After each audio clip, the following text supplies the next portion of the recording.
Assalamualaikum warahmatullahi wabarakatuh dan Om Swastiastu. Perkenalkan, nama saya Wayan Irawati dengan NIM 19044111404. Pada video kali ini saya akan menjelaskan materi tentang dasar sistem komputer dengan dosen pengepul Andi Jumardi SPD FPD. Langsung saja kita menuju ke materinya.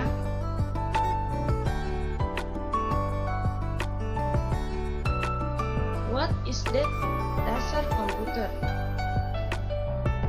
Dasar komputer adalah serangkaian atau sekelompok mesin elektronik yang terdiri dari ribuan bahkan jutaan komponen yang terdapat saling bekerjasama serta membentuk sebuah sistem kerja yang rapi dan teliti.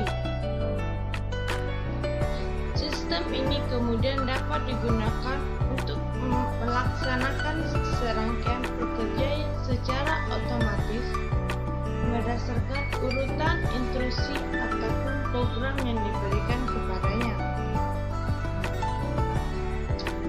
Secara prinsip, komputer hanya merupakan sebuah alat yang digunakan untuk membantu manusia dalam menyelesaikan pekerjaannya.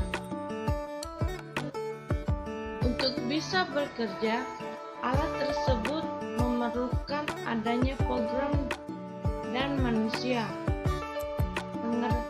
Pengertian manusia kemudian dikenal dengan istilah brainware atau perangkat manusia. Pengertian brainware ini bisa mencakup orang-orang yang bekerja secara langsung dengan menggunakan komputer sebagai alat bantu, ataupun orang-orang yang tidak bekerja secara langsung menggunakan komputer tetapi menerima hasil kerja dari komputer yang membentuk laporan. Hardware, software, dan brainware. Di sini saya akan menjelaskan sedikit tentang apa itu hardware, software, dan brainware. Hardware adalah perangkat keras di mana perangkat ini erat kaitannya dengan komputer. Semua jenis komponen yang ada pada komputer yang mana bagian fisiknya dapat terlihat secara kasat mata ataupun dapat dirasakan secara langsung. Peralatan fisik komputer yang berguna untuk melakukan proses input, proses, dan output. Dan software. Software adalah data yang diprogramkan, disimpan, dan diformat secara digital dengan fungsi tertentu. Perangkat ini sendiri tidak memiliki bentuk fisik. Anda bisa mengoperasikannya lewat perangkat komputer. Untuk pembuatannya sendiri, perangkat ini memerlukan bahasa pemrograman yang ditulis oleh seseorang pemrogram atau orang yang ahli akan bidang tersebut. Selanjutnya, brainware. Brainware adalah istilah yang tidak umum dan karena itu kita jarang menemukan istilah ini dipakai dalam keseharian. Istilah brainware ini juga merujuk pada dalam dunia bisnis dan bagaimana seseorang manusia menata kemampuan otaknya. Ini juga berpengaruh pada bagaimana manusia tersebut untuk memanfaatkan intelektualnya dengan manajemen pekerjaan, kegiatan harian, menata perasaan dan emosional, serta banyak lagi yang tercakup dalam manajemen brainware. Itulah penjelasan sedikit hardware, software, dan brainware. merupakan konsep Tritunggal yang dapat bisa dipisahkan dengan lainnya. Untuk tahap pertama, manusia harus memasukkan program terlebih dahulu ke dalam komputer. Selanjutnya, setelah program tersimpan di dalam komputer, maka komputer baru bisa bekerja untuk membantu manusia untuk menyelesaikan persoalan atau pekerjaan seperti yang saya jelaskan kepada Edward Sheffer dan Brandworth tadi. Selanjutnya, generasi komputer. Generasi pertama dari komputer ditandai dengan ditemukan tabung hampa udara sebagai alat penguat sinyal. Generasi ini kemudian diganti dengan generasi transistor dan akhirnya timbul generasi ketiga dengan munculnya IC chip. Kini banyak perdebatan apakah mikroprosesor yang merupakan perkembangan dan peningkatan kemampuan dari IC chip bisa dikatakan sebagai pelopor generasi keempat ataukah masih tetap pada generasi ketiga. Selanjutnya, alasan yang mendukung adalah kemampuan dari mikroprosesor jauh di atas IC chip, sedangkan yang menolak pengangkatan bahwa konsep dasar mikroprosesor masih sama, dan itu hanya merupakan tingkatan dari kemampuan IC chip belaka. Selanjutnya, dengan demikian pada saat ini ada yang berpendapat bahwa kita sudah memasuki komputer generasi keempat dan bahkan kelima, tetapi ada juga yang masih berpendapat bahwa kita belum beranjak dari generasi ketiga. Generasi pertama yaitu tabung hampa udara sebagai penguat sinyal merupakan ciri khas komputer generasi pertama. Pada awalnya, tabung hampa udara atau vacuum tape digunakan sebagai komponen penguat sinyal. Selanjutnya, bahkan bekunya terdiri dari kaca sehingga banyak demikian kelemahan seperti mudah pecah dan mudah menyalurkan panas. Dan dengan adanya komponen tambahan, akhirnya komputer yang ada menjadi dasar, berat dan mahal pada tahun 1946. Komputer elektronik di dunia yang pertama yakni ENIAC selesai dibuat pada komputer tersebut. Terdapat 18.800 tabung hampa udara dan berbobot 30 ton. Begitu besar ukurannya sampai memerlukan satu ruangan kelas tersendiri. Selanjutnya, generasi kedua. Transistor merupakan ciri khas komputer generasi kedua. Bahkan bakunya terdiri atas 3 lapis yaitu basic, kolektor, dan emitter. Transistor merupakan singkatan dari transfer resistor yang berarti dengan mempengaruhi daya tahan antara 2 dari 3 lapisan. Maka daya atau resistor yang ada pada lapisan berikut dapat pula berpengaruh. Dengan demikian, fungsi transistor adalah bagian penguat sinyal.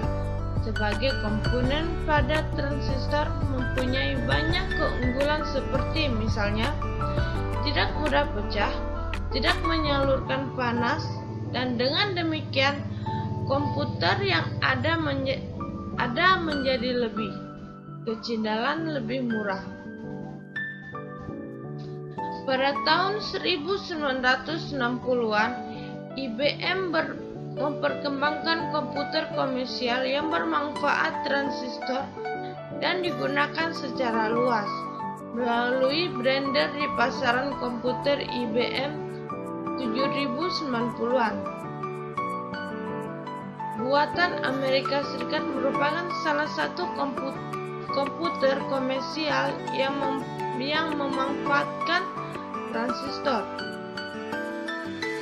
Komputer ini dirancang untuk menyelesaikan segala macam pekerjaan, baik yang bersifat ilmiah ataupun komersial. Karena kecepatan dan kemampuan yang demikian, penyebabkan IBM 7090 menjadi sangat populer. Komputer generasi kedua lainnya adalah IBM Series. Sekitar 1400, IRC Service 304, Mars keempat, dan Cornwell model 800-an. Selanjutnya pada generasi ketiga, konsep demikian kecil dan semakin murah dari transistor akhirnya memacu orang untuk terus melakukan berbagai penelitian. Ribuan transistor akhirnya berhasil digabung dalam satu bentuk yang sangat kecil. Axial silicion yang mempunyai ukuran beberapa milimeter berhasil diciptakan, dan inilah dari tersebut sebagai integer six-bit atau IC chip yang merupakan ciri khas komputer generasi ketiga. Selanjutnya generasi keempat. Microprocessor merupakan ciri khas komputer generasi keempat yang merupakan pemadatan ribuan IC ke dalam sebuah chip. Karena bentuk yang semakin kecil dan kemampuan yang semakin meningkat, dan harga yang ditawarkan juga semakin murah. Mikroprosesor merupakan awal kelahiran komputer personal pada tahun 1971. Intel Corp kemudian mengembangkan mikroprosesor pertama seri pada tahun 4004.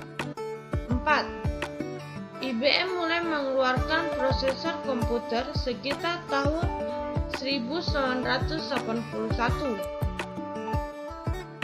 Seperti yang nampak pada gambar dengan menggunakan operating system atau MS-DOS 16 bit. Dikarenakan harga yang ditawarkan tidak jauh berbeda dengan komputer lainnya, di samping teknologinya jauh lebih baik serta nama besar dari IBM sendiri, maka dalam waktu yang singkat komputer ini menjadi sangat populer. Selanjutnya, generasi berikutnya. Pada generasi ini ditandai dengan munculnya LSI, yaitu Elegant Silent Integration, yang merupakan pemadatan ribuan mikroprosesor. Selain itu, juga ditandai dengan munculnya mikroprosesor dan semikonduktor. Perusahaan-perusahaan yang membuat mikroprosesor diantaranya adalah Intel Corporation, Motorola, Zillow, dan lainnya. Di pasaran bisa kita lihat adanya mikroprosesor dari Intel dengan model dari tahun 4004, 8088,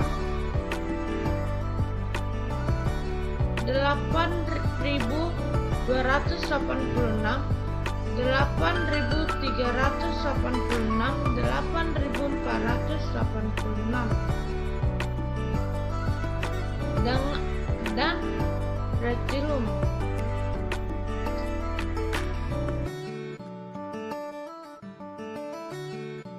Adapun komputer sejenis apapun selalu memiliki suatu peralatan yang disebut sebagai input deviation central position unit, output deviation, dan external memory.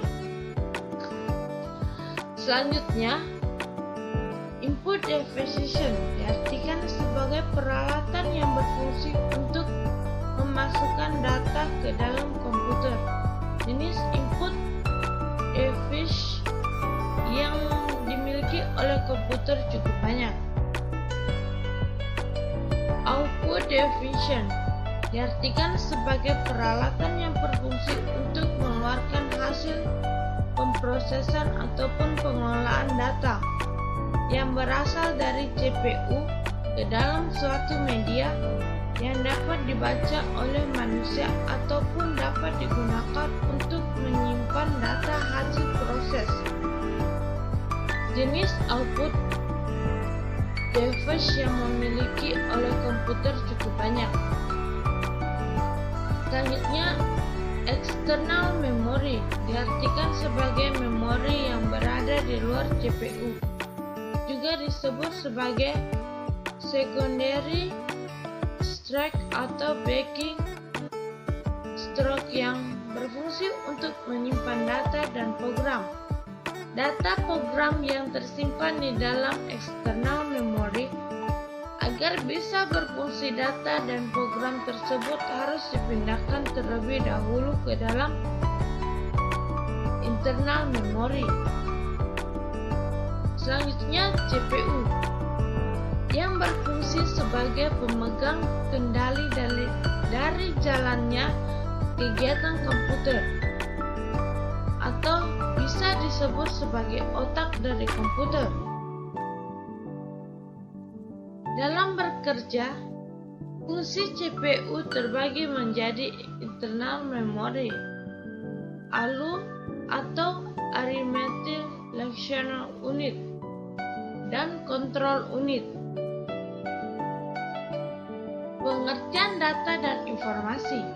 Data adalah suatu yang belum mempunyai arti bagi penerimanya dan masih memerlukan adanya suatu pengolahan.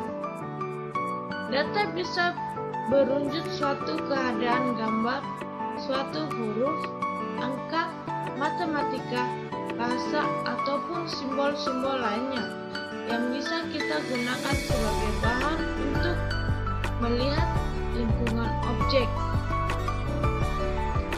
Informasi merupakan hasil pengolahan dari sebuah model informasi organisasi ataupun suatu perubahan bentuk dari data yang memiliki nilai tertentu.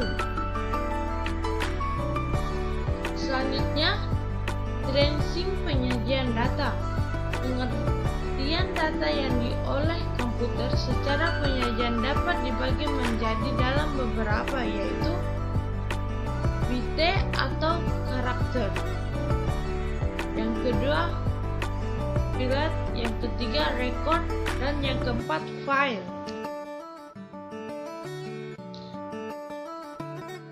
Mungkin itu yang